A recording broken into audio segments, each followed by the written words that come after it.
Nah, malam ini saya harap kalian sudah siap belajar dan siap-siap untuk melanjutkan apa yang sudah disampaikan beberapa saat yang lalu. Lika-liku laki-laki, kita akan lanjutkan malam ini ya. Saya tadi tanya kepada Bu Esther yang konon kabarnya jago bahasa Inggris ya.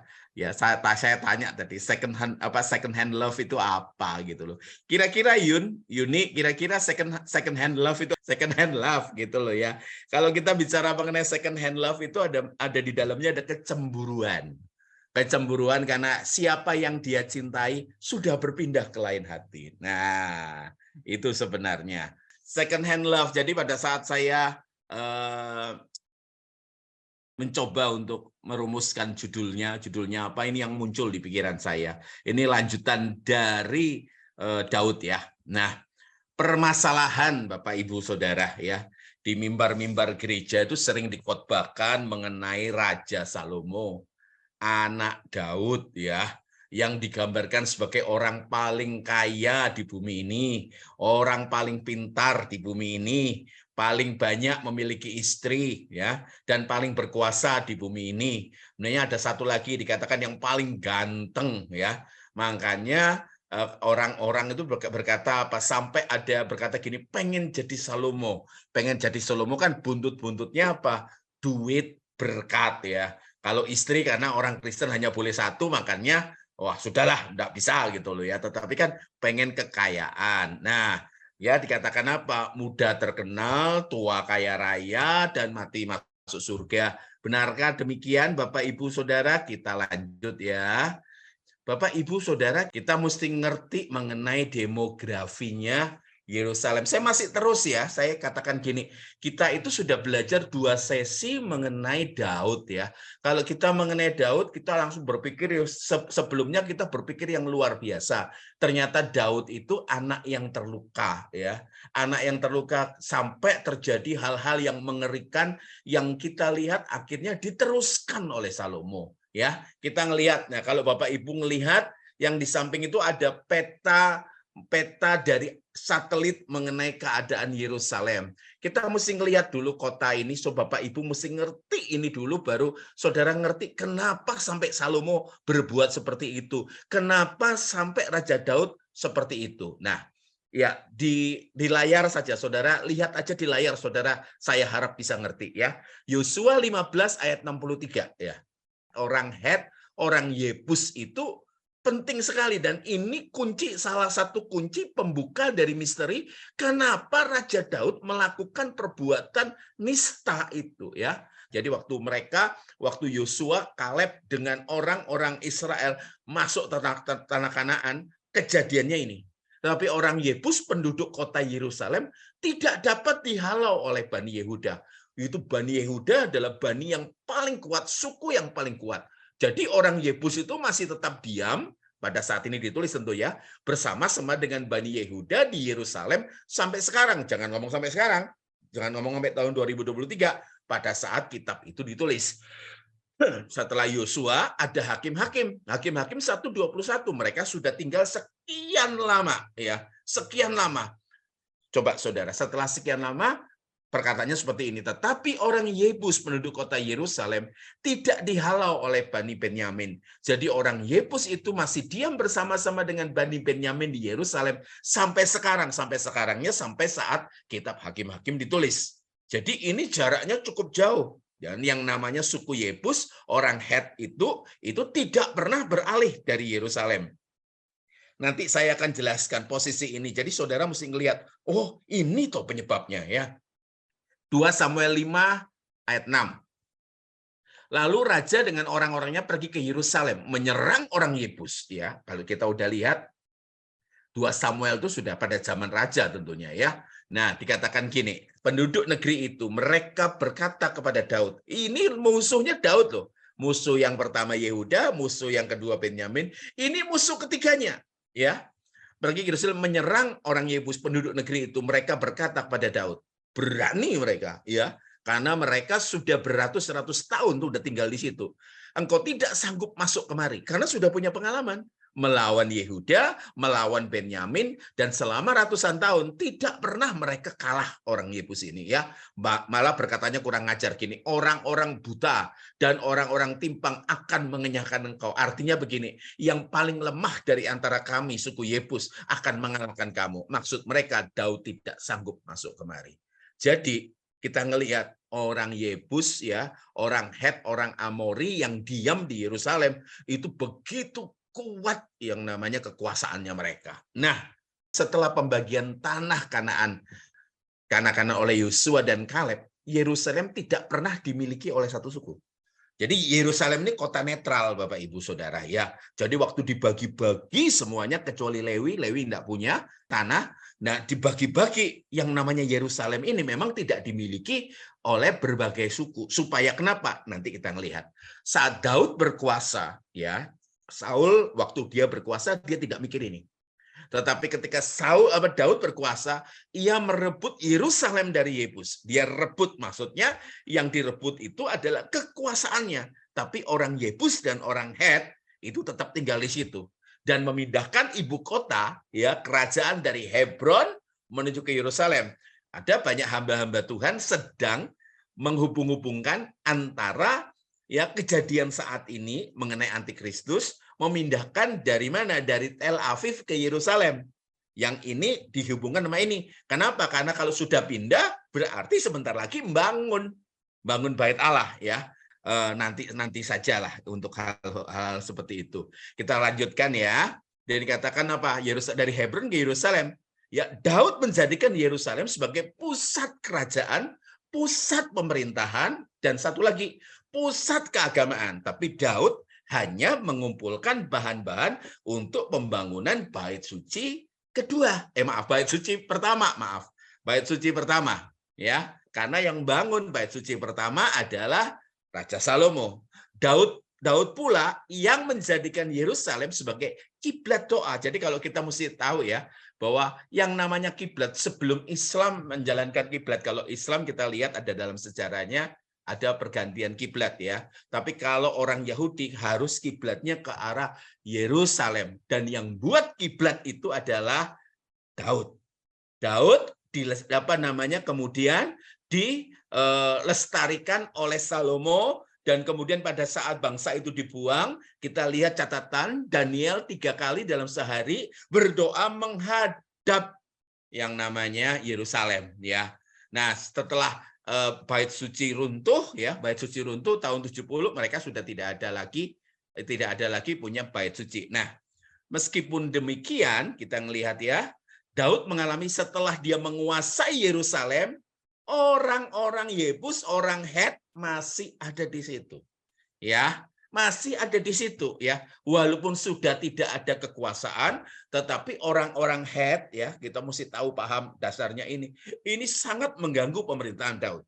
Mengalami kesulitan dengan orang asli setempat yaitu orang Yebus. Ingat, Uria ini orang Het ya. Uria Betsheba itu orang Het. Orang-orang yang menjadi mayoritas yang ada di kota Yerusalem. Nah, yang ini nggak enak nih. Ini nggak enak kata-kata berikutnya ini. Mengambil Batsheba sebagai istrinya adalah strategi perang Daud. Nah, jadi kalau kita periksa kejatuhannya Daud itu ya sedang ada di Sotoh rumah, dia jalan ke sana kemari dan tahu nggak saat itu orang-orang sedang berhadapan sama Ammon dan Aram saat itu. Nah, itu seluruh pasukan Daud pergi. Daud perang sendiri. Perangnya lawan apa? Bergumul lawan Batsheba. Dia memperkosa Batsheba. Daud itu ahli strategi, ya. Kalau panglima-panglimanya perang dengan strategi perang darah, air mata dan orang jadi jenazah, jadi mati. Sedangkan kalau Daud sudah melihat positioningnya, ini aku suka sama orang itu, aku harus bunuh suaminya, dia harus jadi istriku. Ketika jadi istriku, ingat ya, Daud sudah punya istri sebelumnya. Total istri Daud itu 8. Jadi lihat ya, di satu sisi sense of belonging-nya yang kalau kita belajar sebelumnya, Raja Daud itu ngejar yang namanya apa? Ya, ngejar untuk perasaan ingin dimiliki gitu loh. Dan itu yang hilang, yang dia tidak dapat dari mamanya yang no name, sementara papanya yang ingin membunuh dia. Ya. Nah, jadi ketika melihat Bathsheba, dia punya ketertarikan secara fisik, libidonya naik. Makanya tetapi di balik semuanya itu, dia punya pemikiran, dia mapping kekuasaan. Bagaimana caranya supaya dia didukung oleh penduduk lokal. Yang notabene orang Yebus, orang Het. Maka dari itu dia ngambil Bathsheba sebagai istrinya. Itu sebagai salah satu pemenangan strategi dia, dan untuk apa? Menetapkan dia jadi raja yang tidak tergoyahkan di Yerusalem. Ya, jadi kita ngelihat sebenarnya kenapa sampai Raja Daud tidak boleh membangun bait Allah. Ini kuncinya, salah satunya. Ya, jadi memperkosa Bathsheba, membunuh Uria, itu jadi salah satu strategi perangnya Daud. Bayangkan ya, kita ngelihat kemarin, kita ngelihat ada salah satu tokoh agama menjelek-jelekan presiden kita, dan baru saja tadi minta maaf karena kilaf. Itu sering kali dilakukan. Orang berkata kilaf, kalau ini sudah pembunuhan terencana. Pembunuhan berencana, Bapak Ibu Saudara. Nah, seperti kita tahu ya, bahwa yang namanya raja itu adalah hakim tertinggi. Jadi bayangkan kalau raja itu yang sekaligus jadi terdakwa. Makanya Nathan secara pintar dan cerdas memberikan perumpamaan. Secara cerdas memberikan perumpamaan. Kenapa? Nggak mungkin dia berkata. Nggak mungkin dia berkata terus terang. Sebab kenapa? Terdakwanya adalah hakim itu sendiri. Makanya Bapak Ibu Saudara yang ngikutin lika-liku laki-laki yang sebelumnya. Coba lihat. Itu diganti. Ya. Suruh kembalikan 4 kali lipat. Dan kita tahu anaknya Daud 4 mati loh. Dan kemudian kita ngelihat mengenai apa? Mengenai istri-istrinya kan ditidurin, itu udah kejadian. Makanya kita ngelihat ya, Tuhan itu punya tatanan. Dari sini kita lihat ada tatanan Tuhan, jangan dilanggar. Ya, jangan dilanggar, jangan dilanggar, jangan dilanggar. Ya, kita ngelihat lebih lanjut ya. Kita sudah masuk di Salomo, Saudara. Salomo itu bagaimana jadi rajanya, ya. Supaya Saudara bisa melihat ya, gambaran secara keseluruhan Salomo itu ada. Saya terpaksa harus menjadikan ini 2 seri ya, Saudara ya. Jadi karena pasti tidak akan mencukupi waktunya. Ya, kita melihat bagaimana Salomo jadi raja. Lalu berkatalah Nathan kepada Bathsheba, ibu Salomo, ya.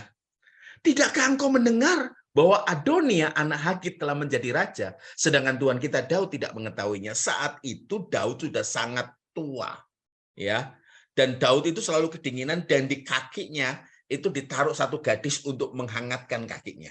Ya, saat itu Adonia entah apa yang ada di pikirannya, wah dia buru-buru ya menjadikan dirinya sebagai raja dengan diurapi. Panggil semuanya kecuali anaknya Bathsheba. Bathsheba, Salomo tidak diundang. Nabi Nathan juga tidak diundang. Perhatikan ya, Nathan yang bicara ya. Karena itu baiklah ku beri nasihat kepadamu Bathsheba, supaya engkau dapat menyelamatkan nyawamu dan nyawa anakmu Salomo. Saudara perhatikan, kenapa Nabi Nathan concern dengan nyawanya Bathsheba dan nyawanya Salomo? Gini loh saudara, saudara mesti ngelihat ya. Nanti saya munculkan semua nama anak-anaknya. Pemerkosaannya Bathsheba itu dilakukan di istana. Ya, nah tentunya istri-istri Daud yang sudah ada ya, sebaik-baiknya apapun mereka, ketika Daud memasukkan perempuan lain di situ, orang Het lagi ya, orang Het lagi, tentu terjadi adalah perang bintang.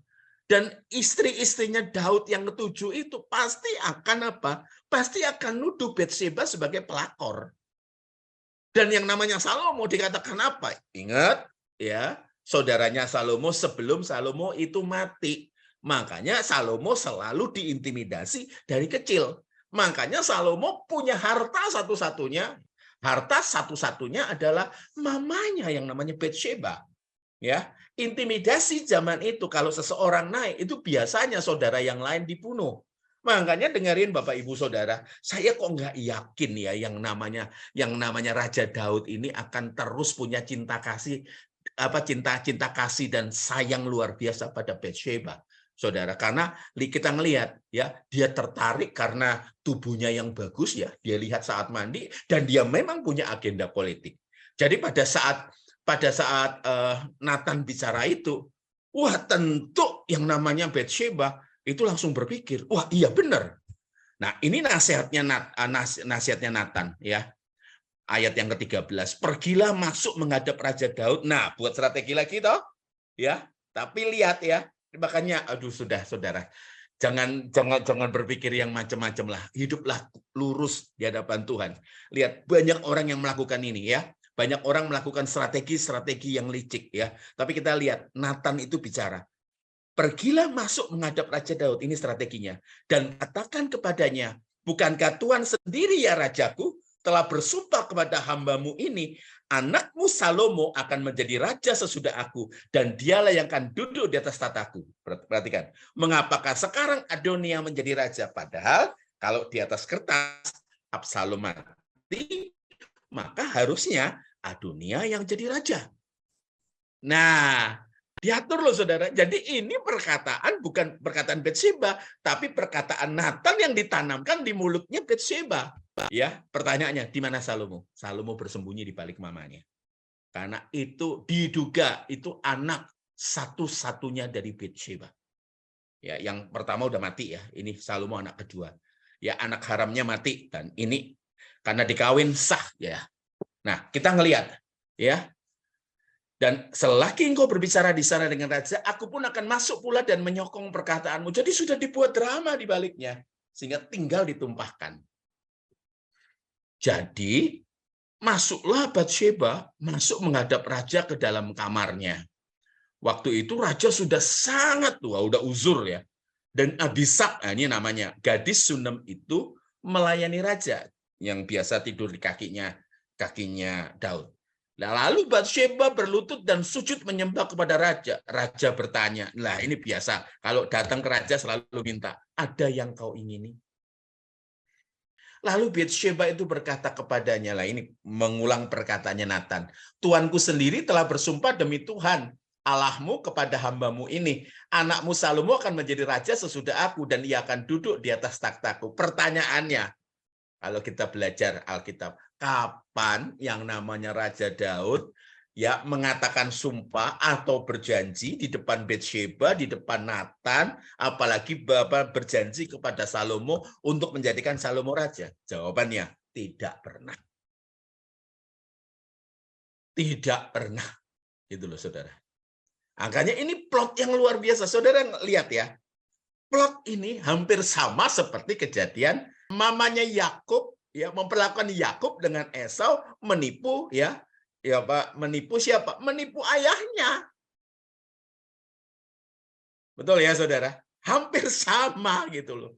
Dan kita melihat ya, betul orang itu dengan berbagai tipu dayanya ya bisa seperti ini gitu loh. Kita ngelihat ya. Selagi Batsheba berbicara dengan raja, datanglah Nabi Nathan lah kan? Ya, diberitahukan kepada raja, itu ada Nabi Nathan, masuklah ia menghadap raja lalu sujud menyembah kepada raja dengan mukanya sampai ke tanah. Nathan berkata, ya tuanku raja, tuanku sendirilah rupa-rupa yang telah berkata. Lah, dibuat mainan toh. Adonia akan menjadi raja sesudah aku dan ia akan duduk di atas takhtaku. Dan seterusnya saya tidak bahas. Nah, lalu Raja Daud menjawab, ya, setelah dibenarkan perkataannya Batsheba, dia berkata, panggil Batsheba. Perempuan itu masuk menghadap raja dan berdiri di depannya. Lalu raja bersumpah, nah ini sudah tidak bisa mundur.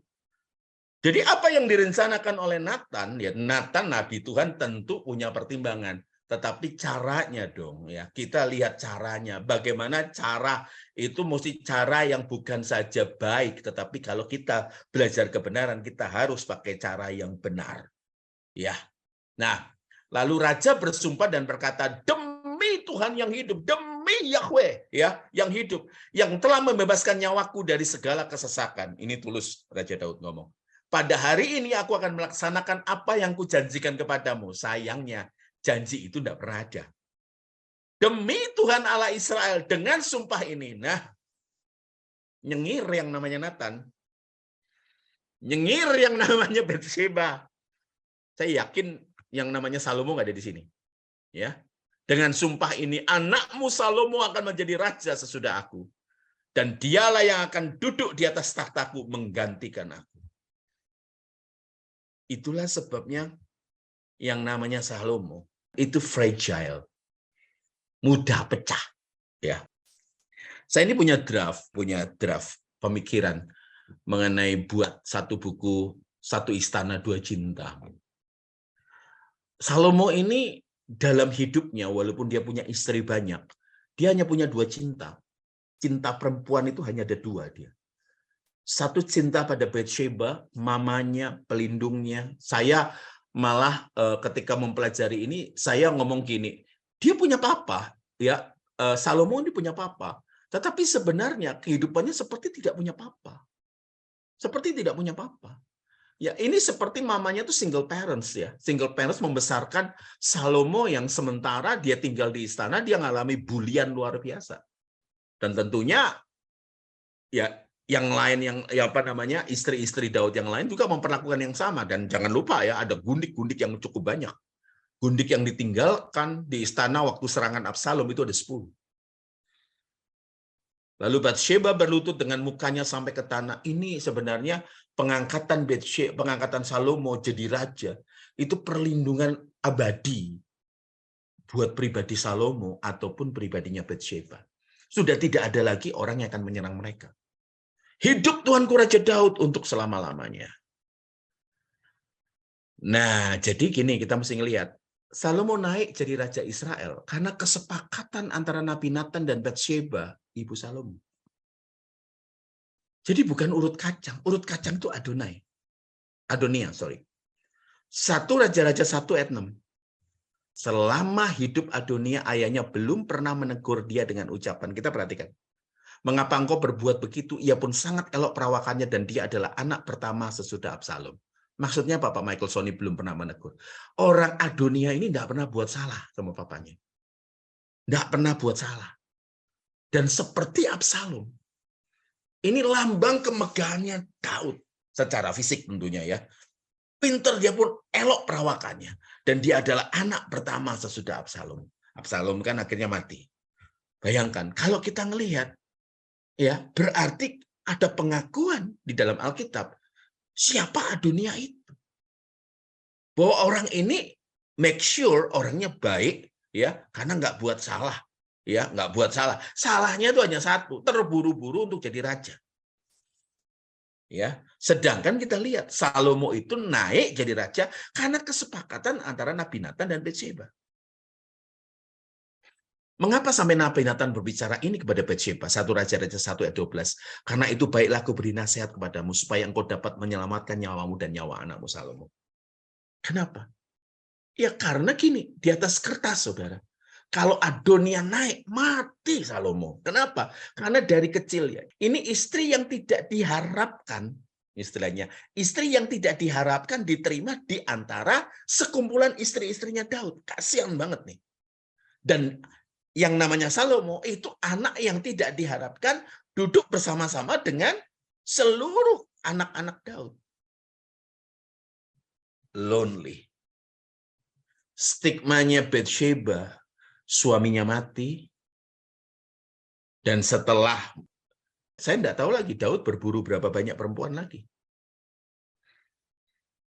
Dia punya penyakit seperti papanya, sense of belonging. Dia berusaha untuk dimiliki, berusaha untuk memiliki, mengkontrol yang ada di tangannya. Pedih sekali. Makanya sekali lagi saya harus berkata, berhentilah di kita kalau ada penyakit-penyakit keluarga yang seperti itu. Berhentilah di kita, karena pedih pasti. Pedih. Kita belajar ya, nama Salomo. Shelomoh, artinya damainya atau kesempurnaannya. Sebenarnya ada mirip ya, Salomo dengan kata shalom. Ya memang sama, artinya damai sejahteranya. atau kesempurnaannya, shalom. Makanya nggak boleh ngomongin kata shalom sembarangan gitu. Shalom, shalom, shalom gitu ya.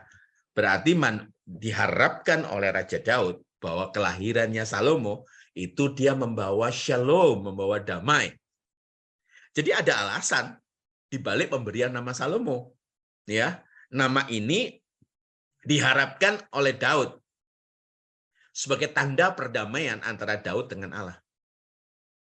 Kami ingat, perdamaian itu ya memang ada, tapi tatanan Allah untuk gebuk akibat dari dosanya Daud itu tetap jalan.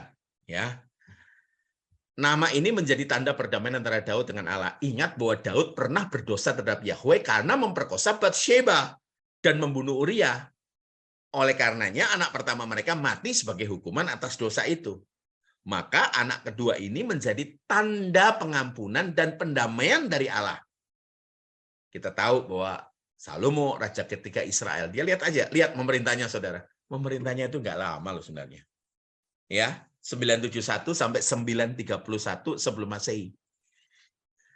Salomo itu dikasih nama Yedijah atau ya Yedijah, ini kurang satu ya A-nya ya, Yedijah. Yedid sama Yah itu Yahweh. Ya, adalah nama yang diberikan kepada Salomo melalui Nabi Nathan, artinya kekasihnya Tuhan. Ya, melalui Nabi Nathan. Ingat, Nabi Nathan ini dekat sama Batsheba. Ya, dekat sama Salomo. Jadi Salomo dapat nama dari bapaknya Salomo, tapi dia dapat dari pembina rohani, ya pembina rohani keluarganya Yedijah, ya kekasih Tuhan. Nah, dan dengan perantara Nabi Nathan, ia menyuruh menamakan anak itu Yedijah oleh karena Tuhan. Ya, jadi kita ngelihat sekarang, tadi seperti saya katakan, anak-anak Daud itu Amnon, ya mati ditusuk ya oleh Absalom, Kileab, Absalom, Adonia, Sefaka. Tadi dikatakan anak pertama setelah Absalom, ya kita ngelihat Adonia, Sefaka, Yitream, Shamua, Shohab, Nathan, Salomo, Yibiar, Elishua, Nefek, Yafia, Elishama, Eliada, Elifelet. Salomo bukan anak haram, Bapak Ibu Saudara. Ya, bukan anak haram. Makanya kesannya ketika kitab itu ditulis itu ada penekanan. Penekanan. Jadi kalau lihat gini ya, walaupun demikian ini ngomong nih, Tuhan dengan siapa? Dengan Daud, ya, dengan perbuatan ini telah sangat menista Tuhan. Pastilah anak yang lahir bagimu itu akan mati. Dan pergilah Nathan ke rumahnya dan Tuhan menulai anak yang dilahirkan bekas istri Uria bagi Daud sehingga sakit. Daud mohon ya, Daud mohon kepada Allah oleh karena anak itu. Ia berpuasa dengan tekun dan apabila ia masuk ke dalam semalam-malaman, ia berbaring ke tanah. Saya lanjut, kita udah tahu untuk ceritanya. Pada hari yang ketujuh, matilah anak itu. Dan pegawai-pegawai Daud memberitahukan kepadanya bahwa anak itu sudah mati. Sebab mereka berkata ketika anak itu masih hidup, kita telah berbicara kepadanya, tetapi ia tidak menghiraukan perkataan kita. Bagaimana kita dapat mengatakan kepadanya anak itu sudah mati? Jangan-jangan ia mencelakakan diri. Daud sudah belajar tatanan Tuhan. Dia mohon, tetapi keputusan terakhirnya ada di tangannya Yahweh. Ketika Daud melihat bahwa pegawai-pegawainya kasak kusuk, mengertilah ia bahwa anak itu sudah mati. Lalu Daud bertanya kepada pegawainya, sudah matikah anak itu? Jawab mereka, sudah. Sambil ketakutan. Yang terjadi adalah apa? Daud bangkit, berurap, terus kemudian makan malah. Kaget orang-orang. Kita ngelihat. Salomo bukan anak haram. Anak haram sudah mati pada saat Batsheba melahirkan anak itu. Jadi dipastikan bahwa Salomo bukan anak haram. Sebab ada perkataan, Salomo kan anak haram. Bukan. Ya, Bapak, Ibu, Saudara, saudara ngelihat. Jadi kenapa ya si Salomo itu, ya Salomo itu pencariannya adalah pencarian apa? Pencarian cinta sejati. Pencarian cinta sejati kenapa? Karena dia dibesarkan secara eksklusif oleh Batsheba. Karena dia tidak punya siapa-siapa. Anggap saja dia single parents, walaupun papanya masih hidup. Kesalahan Isai itu berulang kepada Daud. Dan dari Daud berulang ditujukan lagi kepada Salomo. Kita ngelihat Daud nggak punya Salomo nggak punya prestasi yang sangat hebat. Adonia diakui punya prestasi. Makanya saya beritahu, ada orang-orang yang menduga kenapa sampai Salomo punya istri banyak. Papanya hanya 8. Papanya hanya 8. Ya, kalau kita mau lihat Isai konon kabarnya hanya punya istri 1. Tetapi dia kepelacur. 1, 8, 1000, saudara. Ngeri ya, eskalasinya ya. Kita ngelihat, saudara. Isai punya istri 1, walaupun suka kepelacur. Daud punya istri 8 dengan sejumlah gundik. Salomo. Masing-masing mencari sesuatu yang dia tidak pernah miliki. Cinta sejati. Saya ada buku kecil di depan saya yang saya baca, mengenali monster pribadi judulnya. Ya ada anak yang kabur dari rumah karena berharap dia nggak dapetin cinta dari rumah, dia cari cinta di luar sana gitu, merasa bahwa ada orang yang bisa memiliki dia dan dengan cepat dia tidur dengan dia, terus kemudian dengan cepat juga dia dibuang dan kemudian masih jatuh ke berbagai pelukan laki-laki dan tidak pernah ada ceritanya sampai selesai. Kenapa? Kita ngelihat di dalam hidup kita itu Tuhan ciptakan satu rongga kosong. Rongga kosong ini tidak bisa diisi oleh apapun dan siapapun juga, kecuali oleh Tuhan kita. Kalau kita ngelihat ya, kita pengkhotbah itu pernah hampir tidak dimasukkan dalam kanon. Dan Kidung Agung juga. Kenapa? Kitab yang paling mengerikan, konon kabarnya, setelah Wahyu, itu kitab pengkhotbah. Banyak orang berkata gini, oh iya, Amsal itu ditulis pada saat Salomo masih muda. Ya maaf, kitab Kidung Agung itu waktu masih muda. Amsal itu sudah STW, setengah tua. Pengkhotbah itu sudah tua sekali dia. Udah putus asa. Coba saudara lihat nanti, kita kupas nanti pengkhotbah ya, 2 minggu depan. Kita ngelihat, dia berusaha sekali loh. Kekayaan, semua yang ingin dilihat oleh mata.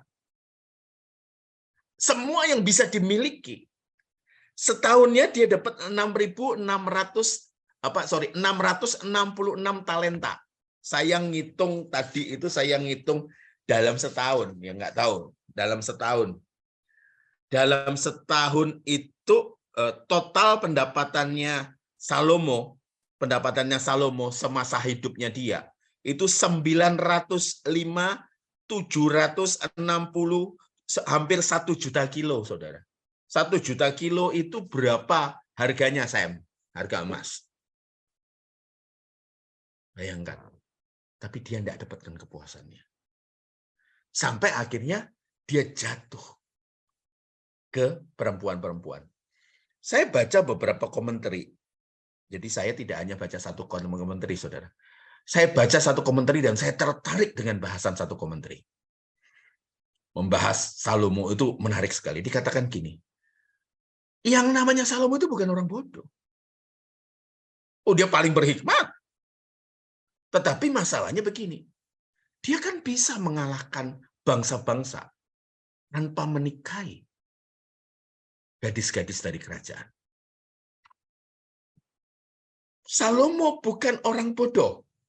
Dia tahu caranya menguasai satu daerah. Toh daerah itu sudah dikuasai. Dia tidak perlu menikahi gadis-gadis yang diberikan dari kerajaan tersebut. Ikat supaya ada perdamaian abadi. Jadi ada sesuatu di baliknya. Makanya saya berikan judul second hand love. Apa itu second hand love? Dia selalu cemburu. Saya bertemu dengan pelajar-pelajar, saya tanya, apa yang membuat kamu iri? Oh, dia punya papa, aku enggak punya. Dia punya mama, aku enggak punya. Itu second hand love. Dia cemburu. Sesuatu yang dia tidak miliki. Atau pernah miliki, satu dia tidak miliki lagi. saudara tahu ya, kasusnya satu anaknya Jackie Chan yang dibuang. Ya, Jackie Chan pernah tidur sama seseorang dan anak itu tidak pernah diakui, perempuan. Wajahnya mirip Jackie Chan. Terus dikatakan apa? Ini anak ini selalu mencari. Ini papa saya, tetapi bukan papa saya. Nah, kita ngelihat sumbernya di mana. Awalnya itu luar biasa. Doanya Salomo itu genuine sekali. Minta hikmat, saudara. Karena dia tuh enggak punya kemampuan seperti kakak-kakaknya, seperti saudara-saudaranya. Raja itu, salah satu panggilan raja adalah pergi berperang. Raja itu tadi saya sudah katakan jadi hakim. Tapi berikutnya adalah apa? Pergi berperang. Kita tidak pernah lihat Salomo pergi berperang. Karena Salomo tidak punya kemampuan untuk pergi berperang. Makanya kalau saudara lihat kitab Kidung Agung, dia bertemu dengan seorang perempuan. Namanya Sulamit. Sulamit itu adalah nama feminin dari Salomo. Kayak gini loh, saudara. Ya, namanya Roni, Rini, kayak gitu loh, saudara. Ya, kayak Sony, Sonya, itu loh. Itu nama feminin, ya. Putri, Putra, gitu kan. Udah sepaket, udah sepasang. Dan di antara semua orang yang dia cintai, perempuan dia cintai, dia jatuh cinta sama satu perempuan. Namanya Sulamit. Diduga oleh para ahli Alkitab, itu cinta sejatinya. Cinta sejatinya itu mamanya, dan cinta sejati berikutnya adalah Sulamit. Ya, waspadai ya kekristenan kita. Kita itu mesti bunuh monster kita. Mesti bunuh monster kita. Kita mesti temukan, ya, search and destroy. Karena kalau itu ada, kita punya potensi seperti Salomo. Ingat loh ya, Salomo itu lahir baik, dalam keadaan baik. Hanya situasi yang tidak baik menjadikan dia tidak baik. Seperti itu. Saya lempar dulu ke Luki. Luk, silakan. Saya bacakan pengumuman dulu, Kak ya. Oke, bagi Bapak Ibu Saudara yang ingin bergabung bersama kami atau ingin mendapatkan informasi lebih lanjut, bisa menghubungi Saudari Lili di nomor 081 752 0-nya 5 kali. Kemudian bagi Bapak Ibu Saudara yang ingin menyalurkan berkat yang Bapak Ibu Saudara terima, silakan mentransfer ke rekening 9 sebagaimana yang tertera di layar, BCA 011 478 9-nya 4 kali atas nama Sony Suryawan. Setelah transfer, mohon dapat melakukan konfirmasi ke bendara kami atas nama Christine di nomor 0852 334 335. Demikian pengumuman, terima kasih. Terima kasih. Ayo, monggo yang mau tanya. Silakan Kak Sami. Sudah. Saya dulu ya. Oke. Shalom, Kak. Jadi yang tadi Kak Son sampaikan bahwa ternyata tidak ada perkataan Daud atau sumpah Daud kepada Betseba mengenai haknya siapa? Salomo untuk menjadi raja. Itu kan dicerita tentang 1 Samuel, 2 Samuel itu kan berbicara soal itu, terus ditegaskan di 1 Raja-Raja 1. Tetapi kalau kita baca tentang di Taware, Kak, tadi saya nyari, sebenarnya ini dulu itu pernah sempat jadi pertanyaan saya gitu. Ini kapan ya si Daud ini janji bahwa Salomo itu akan menjadi penerusnya gitu. Nah, saya nyari ada di 2 Taware. Sorry Kak, 1 Taware 28 Kak.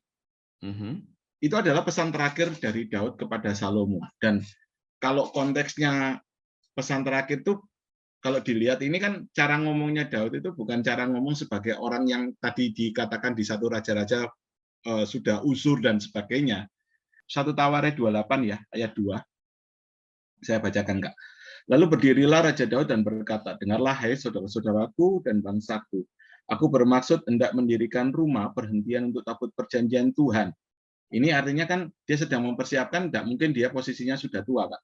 Dan untuk tumpuan kaki Allah kita juga aku telah membuat persediaan untuk mendirikannya. Tetapi Allah telah berfirman kepadaku, engkau tidak akan mendirikan rumah bagi namaku sebab engkau ini seorang prajurit dan telah menumpahkan darah. Seperti yang Kak Son tadi katakan ayat 4. Namun Tuhan Allah Israel telah memilih aku di antara segenap uakku untuk menjadi raja atas Israel selama-lamanya. Sebab ia telah memilih Yehuda menjadi pemimpin dan puakku dari antara kaum Yehuda dan dari antara anak-anak ayahku, ia berkenan kepadaku untuk mengangkat aku sebagai raja atas Israel. Ayat 5. Dan dari anak-anakku sekalian, sebab banyak anak telah dikaruniakan Tuhan kepadaku, ia telah memilih anakku Salomo untuk duduk di atas tatah pemerintahan Tuhan atas Israel. Ia telah berfirman kepadaku, Salomo, anakmu, dialah yang akan mendirikan rumahku dan pelataranku.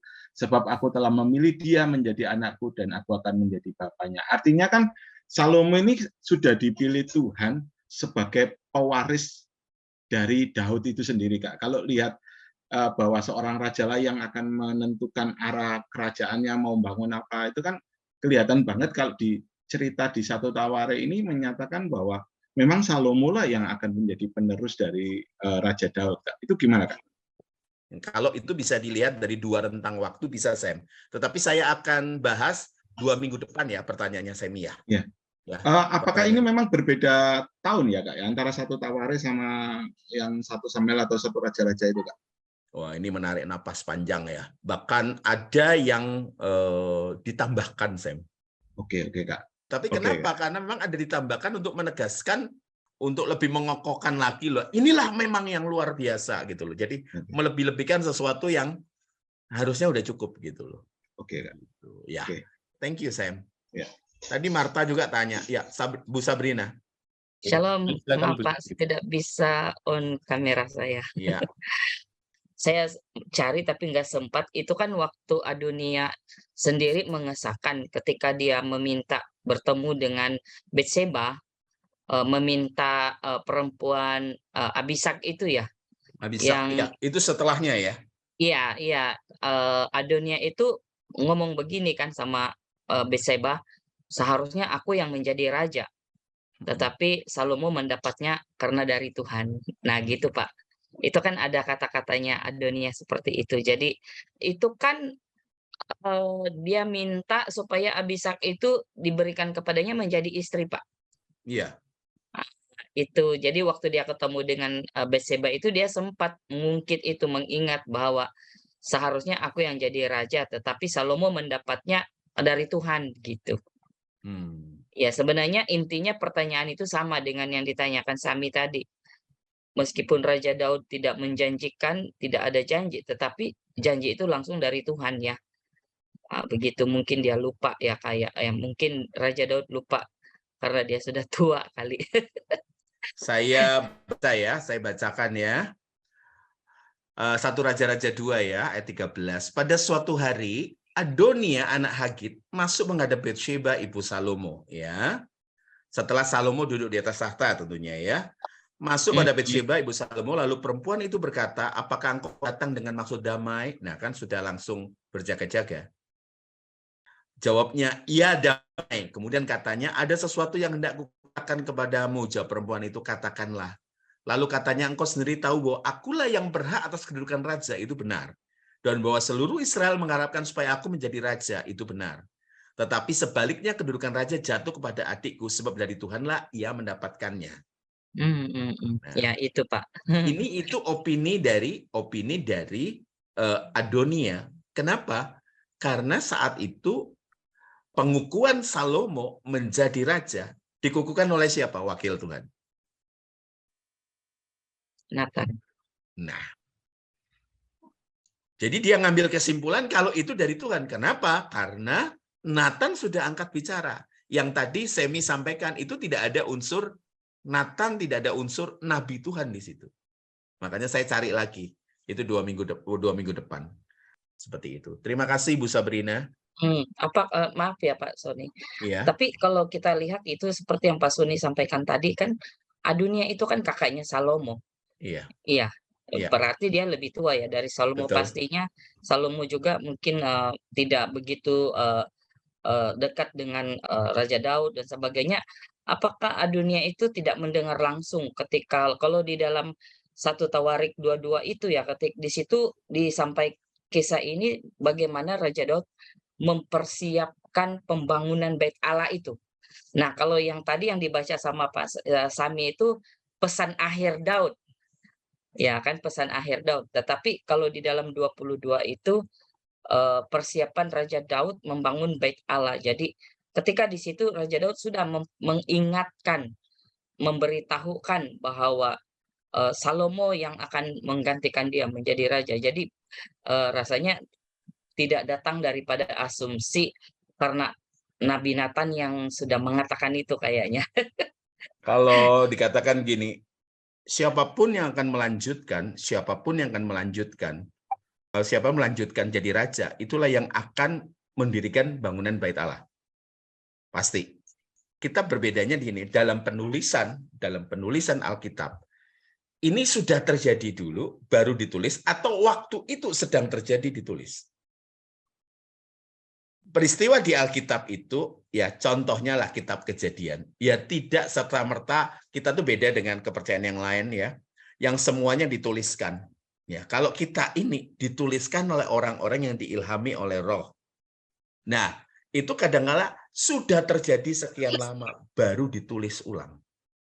Baru ditulis, bukan ditulis ulang. Kalau kita belajar dari Kak Ane yang lalu sempat ngajar juga, ya ada pada saat masa pembuangan, mereka mencatatnya, mereka buat catatan sehingga kelihatan tahunnya. Oh, ini pencatatannya di sini nih, dibuatnya di sini nih, ya ditulisnya pada saat pembuangan. Contohnya cerita mengenai percakapan yang lalu, percakapan dengan soal Yunus misalnya, Yunus toh mengenai keselamatan.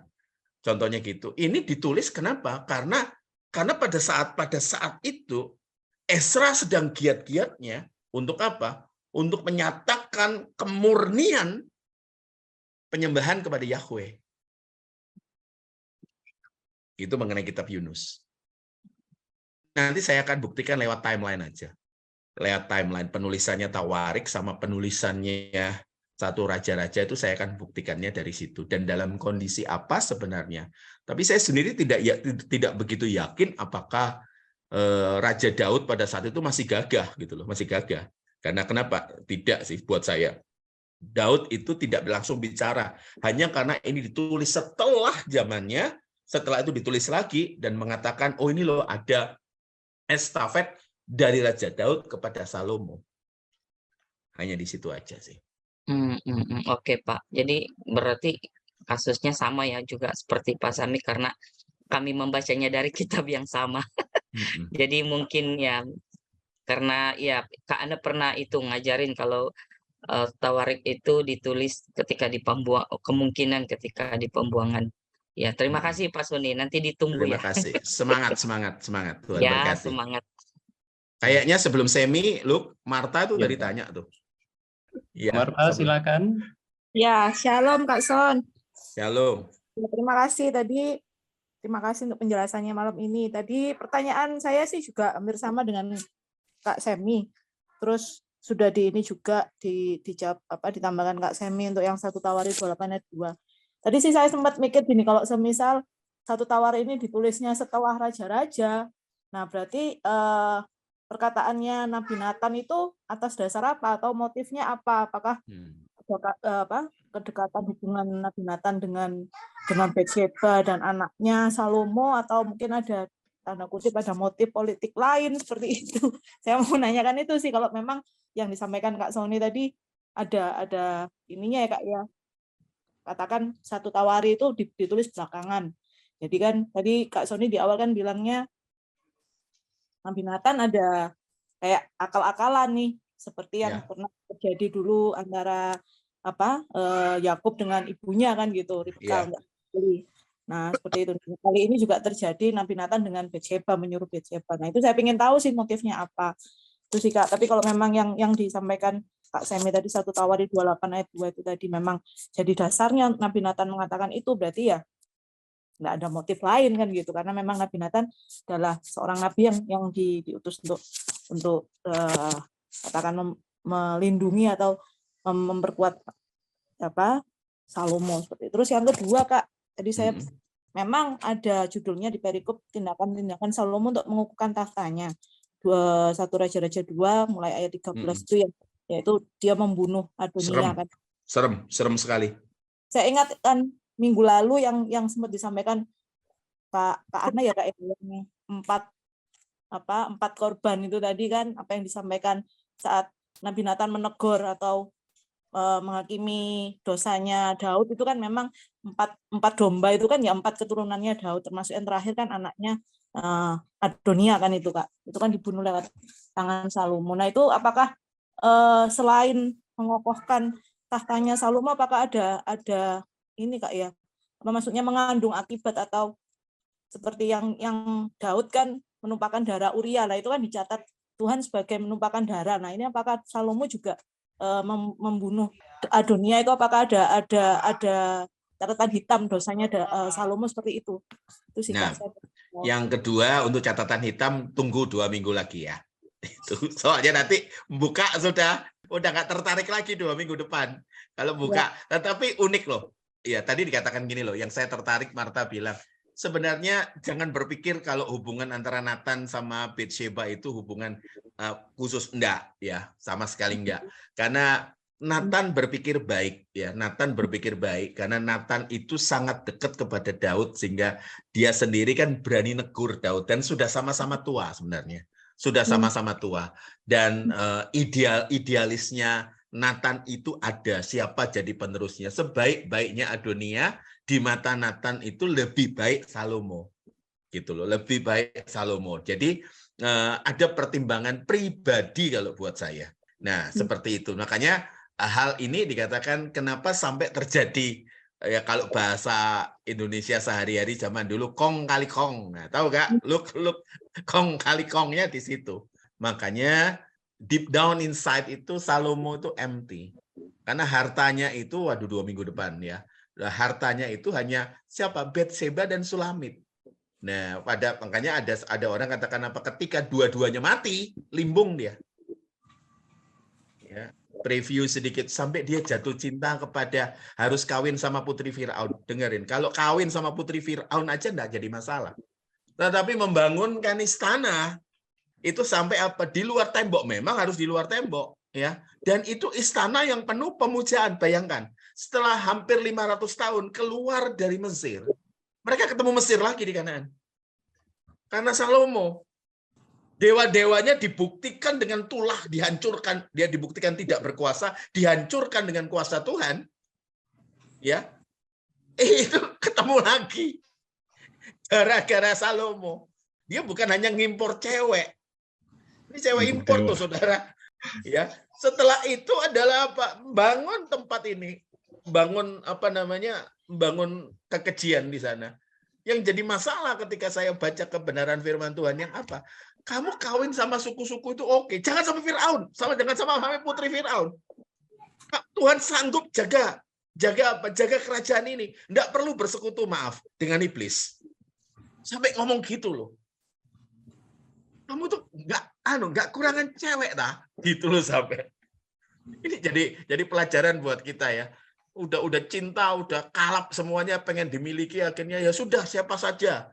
Akhirnya minta jodoh dari Tuhan, padahal dipikir itu pernikahan itu sumber bahagia. Beberapa orang bukan jadi sumber bahagia. Ada yang jadi sumber bahagia Kak ya, tapi banyak juga yang jadi sumber petaka. Kak, terus satu lagi boleh Kak ya, mengomentari tadi Kak Sony di awal juga yang bilang Salomo tuh menuruni ayahnya kan gitu, sense of belonging-nya Daud kan gitu. Karena ya ibunya selama hidup berperan sebagai single parent kan gitu. Nah, saya kan terus meraba-raba lagi, bukankah itu sikapnya Daud karena saking ya mungkin Daud bisa dihitung ya Kak hanya 8 istrinya, tapi kan juga bunyinya banyak kan gitu. Anaknya pun juga pasti banyak. Bukankah ke semua anaknya juga Daud akan bersikap sama gitu loh, bukan cuma ke Salomo. Sedangkan kalau saat Daud kecil atau Daud remaja itu kan hanya dia yang diperlakukan dianak tirikan atau dianak haramkan oleh Isai kan gitu. Saya sih mau minta itu Kak. Gimana menurut Kak Son? Cara Daud memperlakukan contohnya aja ya, memperlakukan Absalom. Absalom itu waktu adiknya Absalom Tamar diperkosa oleh Amnon, itu papanya diem. Karena dia nggak pernah belajar dari papanya jadi papa yang baik. Setelah itu, waktu Absalom marah, dia bunuh Amnon. Bukan dibunuh ya, tapi betul-betul ditusui. Luar biasa. Daud tidak cari loh. Daud marah, tetapi dia tidak cari. Setelah itu yang terjadi adalah apa? Daud pulang disusul sama panglimanya Daud, tetapi dibiarkan 2 tahun. Dan semenjak itu kebenciannya ada sampai Absalom mati. Itu salah satu contoh dari bagaimana istilahnya fatheringnya Daud kepada anak-anaknya. Anak perempuannya diperkosa oleh anaknya sendiri. Dia diem. Bayangkan. Jadi kita ngelihat cara fathering yang parah pada zaman itu. Ya, thank you ya Dian. Lanjut, Luk. Oke, selanjutnya Kak. Sebelum ke Kak Sami, saya bacakan yang di chat Kak ya. Ya. Dari Daniel Kurniawan, kisah cinta garis keturunan Isai, Daud, Salomo ternyata berlanjut ke Rehabeam, punya 18 istri dan 60 gundik. Rupa-rupanya dosa selingkuh dan sejenisnya seolah mengundang kutuk keturunan yang tidak putus-putusnya. Dan ironisnya, kutuk tersebut juga dialami oleh Raja Israel yang memiliki hubungan khusus dengan Tuhan. Apakah di Perjanjian Baru hal tersebut masih bisa terjadi tentang kutuk keturunan tadi, Kak? Kalau Kak Ana pernah ngajar mengenai kutuk ya, mengenai kutuk. Kak Ana deh yang jawab soal karena Kak Ana yang ngajar mengenai kutuk. Di Perjanjian Lama untuk memiliki banyak istri atau banyak gundik itu bukan suatu hal yang dilarang. Nista. Seperti juga misalnya Daud yang diperkirakan bukan anak dari istri yang sah, melainkan dari gundik. Nah, jadi kalau ada raja-raja yang memiliki gundik itu biasa. Di Indonesia sendiri ya raja-raja itu punya banyak istri. Malah kalau ada raja yang hanya memilih satu istri, terus cuma punya anak perempuan, semua didorong-dorong supaya punya istri lagi, supaya menghasilkan anak laki-laki gitu. Itu zaman sekarang.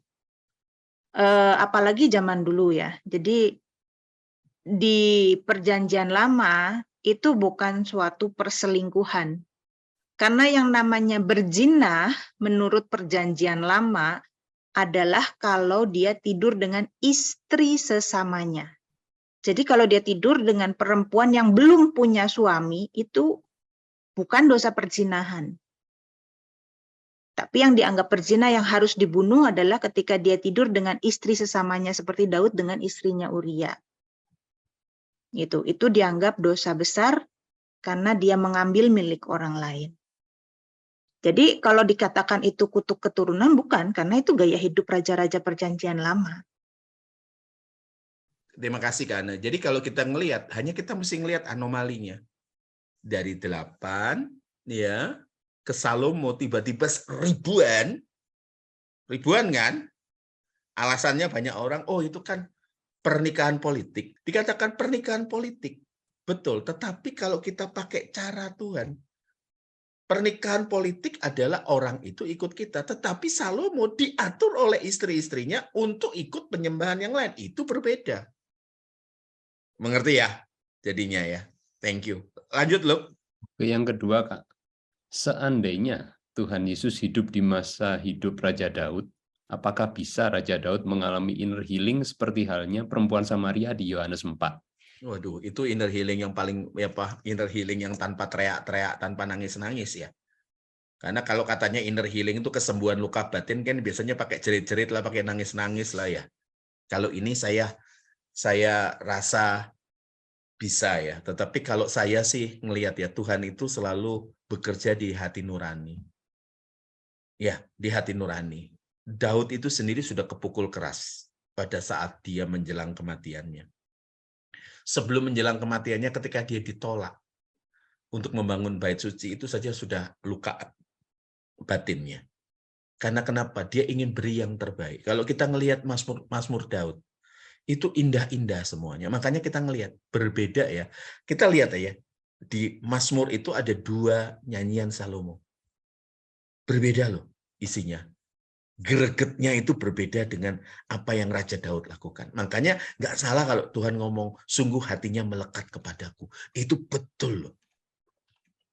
Sungguh, makanya kita ngelihat, kalau hati nurani kita bersih, ya hati nurani kita benar, ya hidup kita juga pasti mengikutinya. Kita pasti akan mengalami kebenarannya. Makanya sudahlah, banyak kadang-kala orang-orang yang mencari sesuatu yang harusnya tidak perlu dicari. Ya, kita pindahkan hati kita ke surga. Tenang saja, bisa dilalui, bisa dilewati. Dan berkati. Ya, silakan. Oke. Selanjutnya Kak Sami, silakan Kak. Saya hanya mau, bukan mau ya, nanggapi dan mungkin juga akan, apakah ini juga termasuk salah satu benang merahnya, Kak? Waktu Kak Son bilang, menurut Nathan dari kacamata Nathan, bahwa Salomo itu better daripada Adonia. Itulah yang mungkin menyebabkan Adonia tidak ngundang Nathan, malah ngundang Abiatar. Nanti itu ada pertanyaannya Kak Roland itu ya. Nanti saling berhubungan, Kak. Nah, di dalam 2 Samuel 7 ayat 12 sampai 13 itu dinyatakan bahwa ada janji yang akan melakukan pembangunan bait suci itu adalah keturunannya Daud tanpa menyebut nama. Iya, itu betul. Makanya dari itu ketika Semi ngomong mengenai di Tawarik tadi, katakan tanpa menyebut nama. Iya, Kak. Jadi apakah gara-gara menurut kacamatanya Nathan bahwa Salomo itu better dari Adonia, itu yang membuat dia menyimpulkan sendiri dan menyatakan itu kepada Daud. Loh, ini loh Daud, kamu pernah janji gini atau dari Tuhan lah, katakanlah seperti itu, Kak. Makanya di Tawari itu ditulis bahwa Salomo yang akan gantikan, yang akan membangun itu. Mungkin itu gitu, Kak. Masih ingat loh, itu ngobrolnya sama Betsheba loh. Iya, Kak. Iya. Ya ngomongnya sama Betsheba, bukan ngomong sama Raja Daud ya, minta untuk Abisak itu, betul. Jadi kalau saya berkata seperti itu, saya enggak tahu, Sam. Tapi saya yakin bukan karena itu sampai yang namanya Adonia tidak ngundang Nabi Nathan, tidak ngundang Betsheba, tidak ngundang Salomo untuk pada saat penabisannya dia menjadi raja bagi Israel. Nah, mungkin bisa dilanjutkan dengan pertanyaannya Kak Roland ini. Kak Roland, tak bacakan Kak ya? Ya, silakan. Kalau dilihat ada 2 versi hamba Tuhan, yang di pihak Adonia, yaitu Abiatar, dan di pihak Daud, Nathan. Apakah ini memang yang berkenan oleh Tuhan? Ini Nathan. Semakin panas. Bagus, udah bagus. Sampai jumpa minggu depan kalau itu. Ini keren deh. Minggu depan, 2 minggu depan. Karena kita ngelihat loh. Ingat perkataannya Raja Daud untuk apa? Raja Daud sebelum mati untuk menyelesaikan siapa? Look. Ada 2 orang yang harus dimatikan. Yoab sama Simei ya. Nanti kita ngelihat minggu depannya dan keren kok. Kalau ini kebuka semuanya, kita akan kebuka. Loh iya ya ternyata seperti itu. Abiatar itu hanya gini pada di pihaknya Adonia, terburu-buru mengurapinya. Bapaknya masih ada, dia enggak pernah tanya. Sementara Nathan itu nabi, ya satunya itu imam toh, satunya nabi. Nah, istilahnya gini loh, kamu tuh tanya dulu siapa yang akan jadi. Ini orangnya belum mati, masih seger. Berarti apa bisa dibilang ngelancangi gitu? Iya, ngelancangi memang. Dan peristiwa ngelancangi itu banyak di dalam Alkitab. Dengan bermaksud untuk membantu Tuhan, kan gitu kan? Ingat toh, kisahnya Raja Saul ngelancangi toh. Makanya ngelancangi dia jadi imam. Kak Son, ya. Mungkin bisa menambahkan, apa karena Abiatar itu tadi keturunan Imam Eli? Jadi menjawab yang pertanyaannya Kak Roland, lebih berkenan Nabi Nathan. Harus dimusnahkan juga Abiatar gitu ya? Kan kalau nubuatannya kan gitu ya, ya Marta ya? Ya, Imam Eli kan. Ya, panas ini. Bukan soal itu, tetapi soal kedekatannya Nabi Nathan. Nathan ini sangat dekat gitu loh. Jadi sekali lagi, kalau kita lihat orang-orang pada zaman itu, yang berperan adalah apa? Raja, nabi, imam.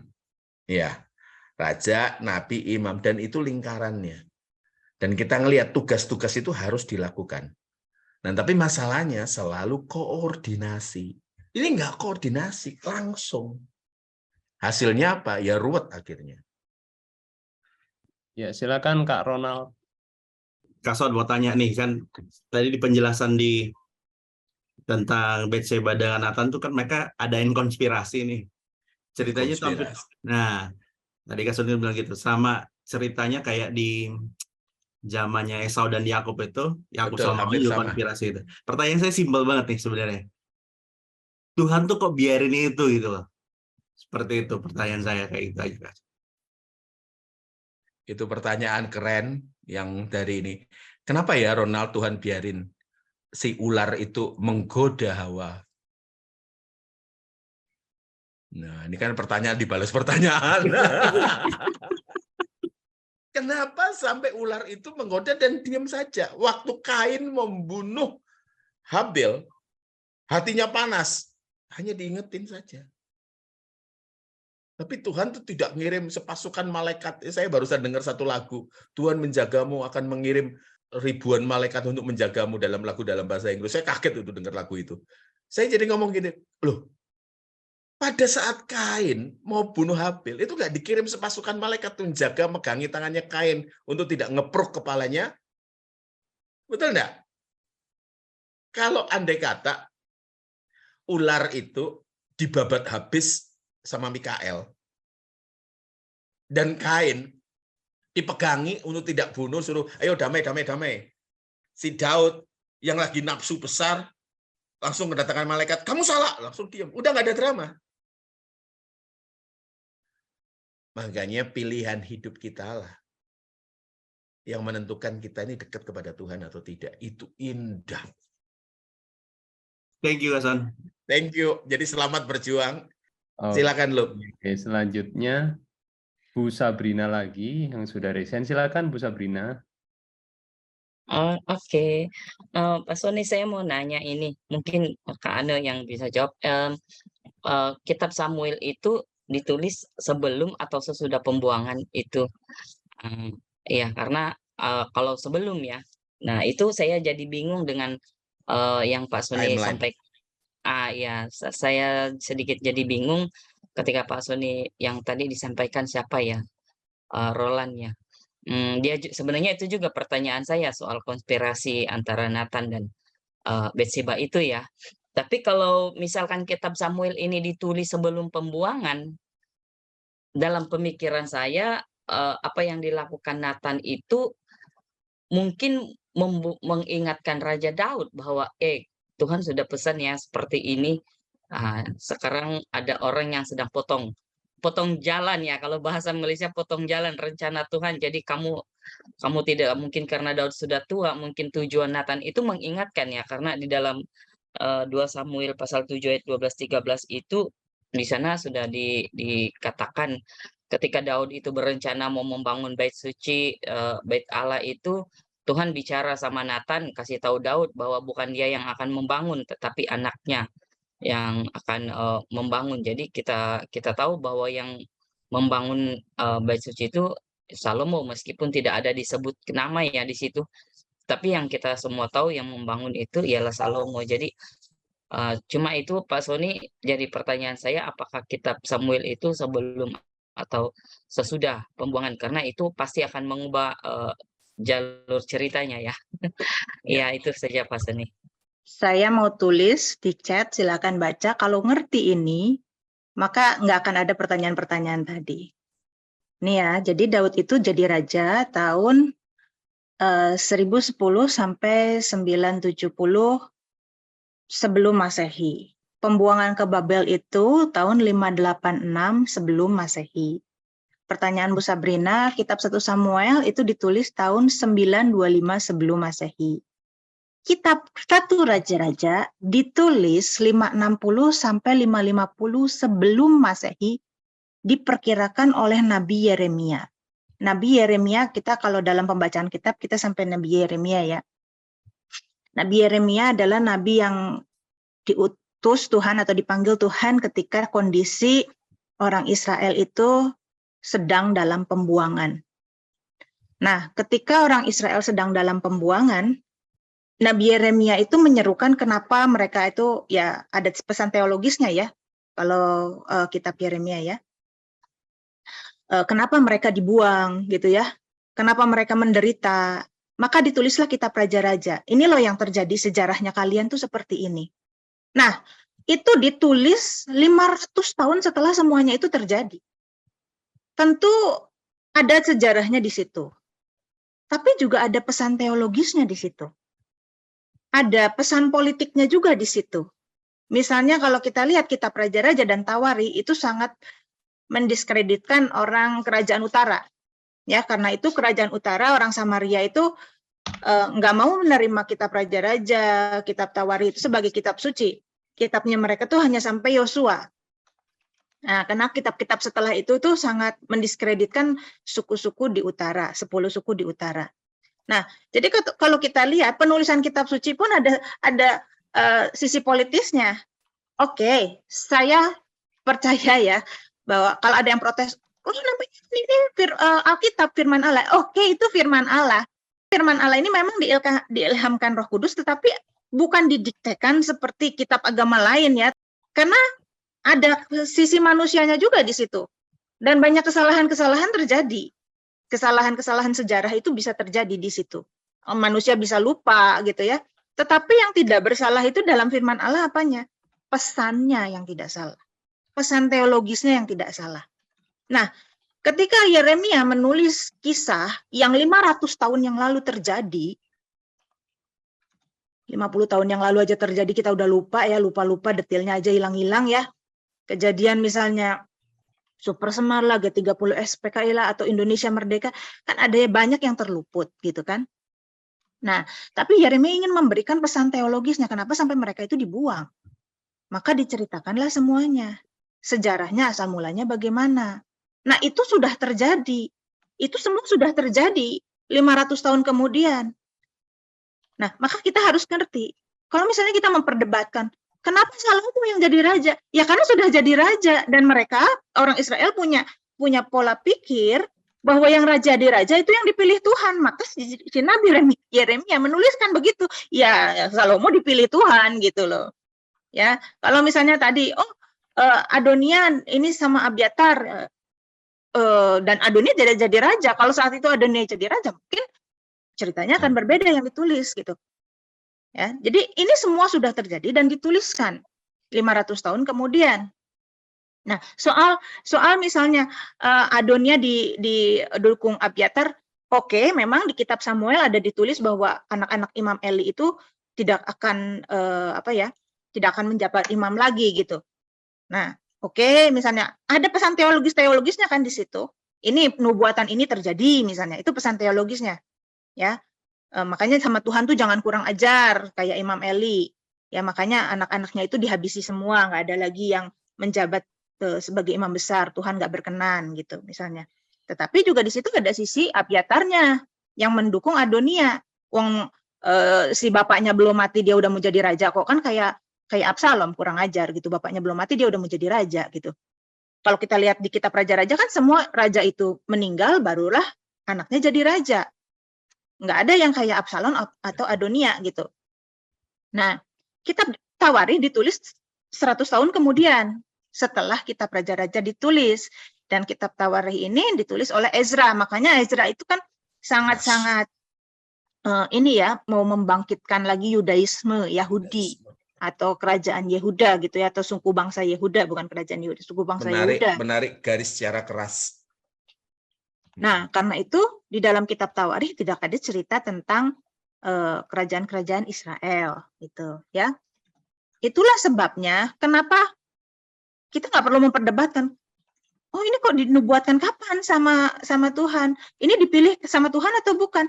Ya itu sudah terjadi, dan setiap raja, orang Israel punya pengertian, setiap raja, setiap pemimpin itu dipilih Tuhan. Bahkan Saul pun kan dipilih Tuhan, tapi kemudian karena dia salah, dia ditolak Tuhan. Itu kan ceritanya. Mereka punya konsep bahwa raja itu dipilih Tuhan. Gitu. Maka mereka tahu yang jadi raja adalah Salomo. Jadi mereka tulislah itu bahwa Salomo itu yang dipilih Tuhan. tepatnya seperti apa? Apakah Nabi Yeremia tahu tepatnya seperti apa? Bisa jadi cerita itu diturunkan dari turun-temurun secara oral gitu kan. Oh, dulu ini si ini rajanya, si ini rajanya. Memang mungkin ada pencatatan ya di dalam istana itu ada pencatatan sejarah, ada gulungan-gulungan. Tetapi kan ada catatan ulang dicatat kembali menjadi suatu rangkaian kisah oleh Nabi Yeremia gitu. Gitu Bu Sabrina kira-kira.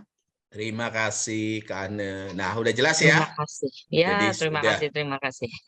tidak usah sudah tapi 2 minggu depan tetap disampaikan. Jadi udah kejelas ya kenapa Abiatar sama Nabi Nathan ternyata lebih noble, lebih Nabi Nathan.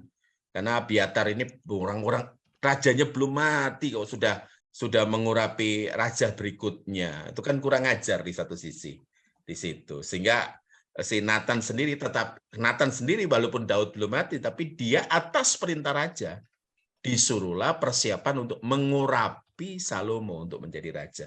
Bedanya di situ. Ya. Itu ya, lanjut. Tadi sebenarnya saya mau tanya yang Kak Son bilang soal ditambahkan itu kan, tapi kayaknya sudah terjawab dari penjelasannya Kak Ano ya. Karena waktu saya baca ulang Raja-Raja dan Tawari itu kan ada kesan kuat kok di tulisan tuh kayak ada interpretasi dari penulisnya gitu loh. Kok bisa dia menginterpretasikan, oh ini berarti Allah menghukum. Oh berarti ini dipilih Tuhan. Kan kalau orang biasanya mikir kan seakan-akan, oh ini dapat bisikan Tuhan. Kayaknya kok nggak seperti itu. Tapi setelah tahu penulisnya siapa, kayaknya jadi jelas sih. Oh ternyata seperti itu. Kayaknya menjawab yang Kak Son tadi sempat singgung sedikit ya, gitu Kak ya. Iya, dan itu pancingan untuk 2 minggu depan sebenarnya. Jadi itu indah. Jadi kalau kita ngelihat sebenarnya ya isi Alkitab kita itu firman Tuhan. Jadi kalau dikatakan, lo kan ini beda. Yang penting yang tidak berubah adalah firman Tuhannya. Kebenarannya itu tidak berubah. Sebenarnya saya ingin bicara apa sih? Salomo yang diagungkan sebenarnya adalah proses dari apa? Ya proses dari sesuatu yang salah gitu loh. Cinta yang salah gitu. Semuanya salah. Akhirnya ketika jadi pun jadinya salah gitu loh. Orang ini kasihan ya. Kalau sekarang kan ada yang nulis ya, wah tidak ada yang kekayaannya lebih dari Salomo. Ada loh ternyata. Ketika saya konversikan emas-emas yang dipunyai Salomo itu bisa dikalahkan apa sama siapa? Bezos. Saudara. Bezos bisa ngalahin itu kekayaannya Salomo. Nah, masalahnya seperti itu ya. Zaman itu memang paling kaya, paling punya hikmat gitu loh. Iya, tapi kita ngelihat akhir dari hidupnya tidak menyenangkan. Rehabeam ketika menjadi raja tidak menyenangkan.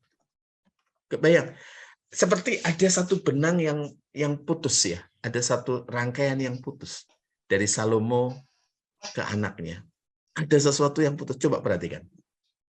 Sungguh-sungguh putus. Aduh kok kayak gini sih? Dia tidak mewarisi kegagahannya Daud, tidak mewarisi hikmat, tidak mewarisi kebijaksanaannya Salomo. Sama sekali enggak loh. Makanya terputus sama sekali. Saya sampai berkata, trennya Daud kok kayak gini sih? Keturunan Daud kok kayak gini sih? Ternyata ada sesuatu yang diwariskan. Betul kata Kak Ana tadi, zaman itu kawin banyak itu tidak masalah gitu loh. Punya gundik banyak tidak masalah. Tapi kita melihat gitu loh. Dari 1 ke 8, 8 ke 1000 itu nggak normal. Coba lihat daerah-daerah jajahannya. Nggak normal sampai segitu banyak. Bandingkan terbalik antara daerah-daerah jajahan, berarti ada berapa putri kerajaan diserahkan kepada dia untuk dikawini. Pertanyaannya gini, 700 kah daerah jajahan? Enggak. Makanya kalau kita bandingkan kembali, enggak. Pasti ada sesuatu. Sampai kitab pengkhotbah itu muncul, itu pasti ada sesuatunya. Itu kitab Amsal, itu kitab yang sangat cantiknya luar biasa. Tetapi pada saat Salomo buat salah, itu jadi wacana. Itu jadi wacana. Bayangin. Ini yang ngeri gitu loh. Makanya kalau kita belajar, ayo belajar sampai selesai. Ya, kita perjuangkan. Kenapa? Kita punya kesempatan loh untuk jadi Salomo.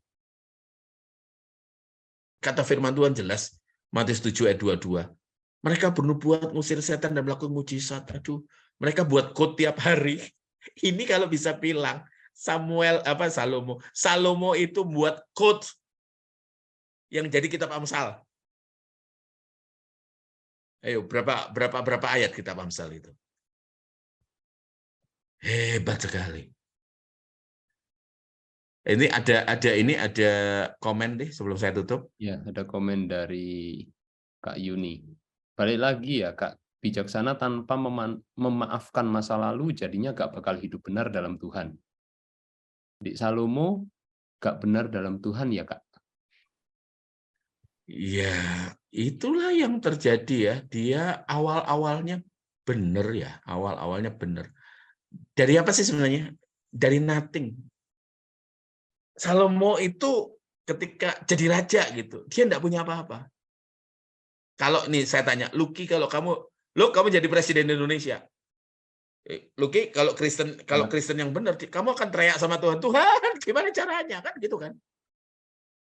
Itu yang terjadi di Salomo. Nah, ini langsung Roland bilang, Kak, Salomo tidak beres masa lalunya. Tidak beres masa lalunya, tapi ada waktu dalam masa hidupnya dia begitu dekat sama Tuhan. Itulah kitab Amsal keluar. Mesti ngerti ya bahwa kitab Amsal itu isinya adalah perumpamaan, pepatah, pantun, peribahasa. Ya, kalau bahasa Inggris itu pakai kata proverbs. Dari kata bahasa Latin proverba, artinya kata untuk situasi tertentu. Jadi Amsal itu nilainya itu sama dengan pepatah atau kebijaksanaan, kearifan-kearifan lokal yang kita punyai, setiap bangsa punyai. Dan yang nulis Amsal itu juga bukan cuma Salomo. Yang nulis Amsal itu banyak orang lain. Dan banyak sekali nasihat-nasihat di dalam Amsal itu yang sama dengan kebijaksanaan-kebijaksanaan bangsa-bangsa lain. Jadi nggak perlu percaya sama Tuhan untuk bisa nulis kebijaksanaan seperti yang ada di Amsal. Jangan kaget ya kalau dibilangin ini ya. Jangan menganggap kitab Amsal itu isinya doktrin. Itu adalah kebijaksanaan nasihat untuk suatu situasi tertentu. Ya, yang nilainya itu karena kebetulan waktu itu saya bahas tentang Amsal ya. Jadi saya ada ada catatannya. Ini ya. Amsal itu bukan doktrin, bukan janji. Jadi jangan misalnya ngutip suatu ayat, dari Amsal tuh begini nih. Jadi terus dipakai kebenaran itu buat kita gitu ya. Itu bukan janji. Kebenaran umum tentang kehidupan sosial, pekerjaan, pernikahan, dan banyak kemiripan dengan pepatah bangsa-bangsa lain. Jadi kalau Salomo sudah minta kebijaksanaan, minta hikmat dari Tuhan, yang nggak aneh kalau dia bisa nulis Amsal seperti orang-orang berhikmat bangsa-bangsa lain gitu. Ya. Nah, apakah hikmat Salomo itu menyelamatkan Salomo? Enggak. Hikmat Salomo enggak menyelamatkan Salomo. Dia terbawa ke penyembahan berhala walaupun dia sudah punya hikmat. Nah, contoh ya, Amsal itu kata-kata untuk suatu situasi tertentu. Jangan dijadikan doktrin, jangan dijadikan pegangan. Misalnya Amsal 26 ayat 4. Jangan menjawab orang bebal menurut kebodohannya, supaya jangan engkau sendiri sama seperti dia. Tapi di ayat 5, jawablah orang bebal menurut kebodohannya supaya jangan ia menganggap diri sendiri bijak. Jadi kalau kita berhadapan sama orang bodoh, yang mana nih yang kita ambil? Yang ayat 4 atau yang ayat 5? Kan bingung kan? Kalau kita mau berpegang pada kitab Amsal. Ya, tergantung situasinya kita mau ambil ayat 4 atau ayat 5. Ya, jadi tidak bisa membangun doktrin. Jadi ini bukan suatu kebenaran pewahyuan ilahi di situ, tetapi ini hikmat ya. Nah, ini contoh dengan pepatah lain yang nilainya sama dengan kitab Amsal. Bahasa Latin, mens sana in corpore sano. Di dalam jiwa yang sehat, di dalam tubuh yang kuat terdapat jiwa yang sehat, gitu kan ya. Tapi nggak juga, banyak orang gila juga ya, tubuhnya sehat tapi jiwanya enggak. Di mana bumi dipijak, di situ langit dijunjung, ya kan? Ing arsa sung tulodo ing majong mangun karso tutwuri handayani. Urip iku kudurup gitu kan, hidup itu harus bermanfaat. Nah, Bu Sabrina kalau nggak ngerti Japri Lili, ya. Nah, Inggris ya. Never judge a Pilih book by penerjemah. its cover gitu ya. Kan ini kan sama dengan isinya itu sebetulnya nilainya sama dengan apa yang ditulis dalam kitab Amsal. Bahkan Friedrich Nietzsche juga bisa memberikan kata-kata yang bijaksana yang dijadiin lagu ya. What doesn't kill you make you stronger gitu ya. Ya, Ali bin Abu Thalib ya. Dia yang bukan saudaramu dalam iman adalah saudaramu dalam kemanusiaan. Nah, bagus sekali ini. Itu Dalai Lama lebih banyak lagi. Iya. Sebagian besar yang ditulis di Amsal memang tulisannya Salomo. Tapi kita ngelihat ya, hidupnya seperti apa ya. Masih mau kaya seperti Salomo? Kayaknya mau ya. Mau punya hikmat seperti Salomo? Mau. Bagaimana dengan prosesnya? Ya, terima kasih untuk Bapak Ibu semuanya malam ini menyenangkan. Kita akan tutup ya. Bapak Surgawi, Engkau tahu apa yang kami gumuli. Engkau tahu perjuangan kami. Terima kasih untuk malam ini. Ada bekal kembali untuk kami melangkah. Terima kasih paparan malam ini bukan hanya membuat kami cerdas secara manusia batinnya kami, tapi ajari kami juga membawa kecerdasan itu untuk kami menghadapi hari demi hari bersamamu tentunya. Berkati kami semuanya, sertai kami semuanya, dan kami akan tutup pertemuan malam ini. Di dalam nama Bapa, Tuhan Yesus Kristus, dan Roh Kudus. Amin.